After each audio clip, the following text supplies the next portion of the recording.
বগুড়া শহরের দুটি হরিজন কলোনিতে একাধিক বহুতল ভবন নির্মাণের উদ্যোগ নেওয়া হয়েছে, কিন্তু অতীতের মতো প্রতি পরিবারের জন্য একটি মাত্র কক্ষ বরাদ্দ থাকায় চরম অসন্তোষ দেখা দিয়েছে। প্রকৃতপক্ষে আবাসন সংকট দূর করে মর্যাদাপূর্ণ বাসস্থান নিশ্চিত করার দাবি সংশ্লিষ্টদের।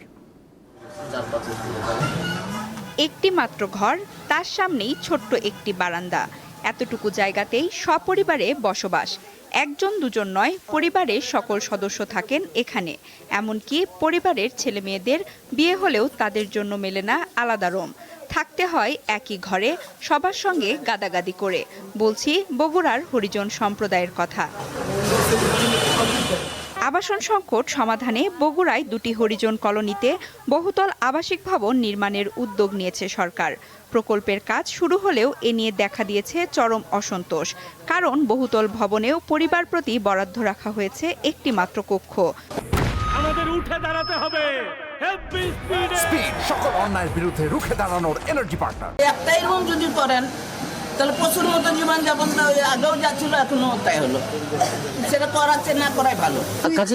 মেয়ে বেটার বউ নিয়ে থাকতে পারবো একটা ঘরে? সম্ভব বলেন, তাহলে আমাদের ঘর ভাঙে কি লাভ হলো? জোয়ান মেয়ে ছেলে বড় হচ্ছে, তা কি ছেলের বউকে নিয়ে ছেলেকে নিয়ে ঘুমানো যাবে? সেরকম এখনো ছোট আছে নিয়ে ঘুমাচ্ছি, বড় হলে তখন কি করবো? একই ঘরে যেরকম আগে থাকতাম সেই পরিবেশে তো আবার ওই পরিবেশেই চলে আসবে। বিল্ডিং করলে আমাদের কোনো সুবিধা পেলাম না। আমাদের বলছে তোমাদের 3টা করে রুম দিবে, এই কথা বলে আমাদের আমরা চাই 3টা করে। আমাদের রুম না দিলে আমরা তখন আমাদের যেভাবে রুম ছিল সেভাবে বানাই দিতে বলে। আগের পৌর যে ভবনগুলো আছে দেখেন আপনি, রান্নাঘরও আছে, একটা রুম আছে, ছোট্ট একটা বারান্দা আছে, খাওয়া দাওয়া করতে।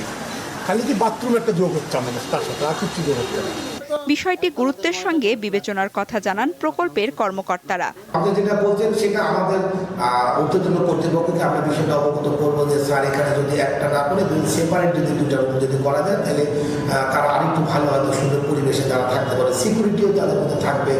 হরিজন সম্প্রদায়ের মানুষের প্রত্যাশা, সরকার তাদের আবাসন সমস্যা সমাধানে কার্যকর পদক্ষেপ নেবে, যেখানে মর্যাদাপূর্ণ ও মানবিক আবাসন নিশ্চিত হবে। সঞ্জিদা স্নিগ্ধা, দীপ্ত, বার্তা কক্ষ।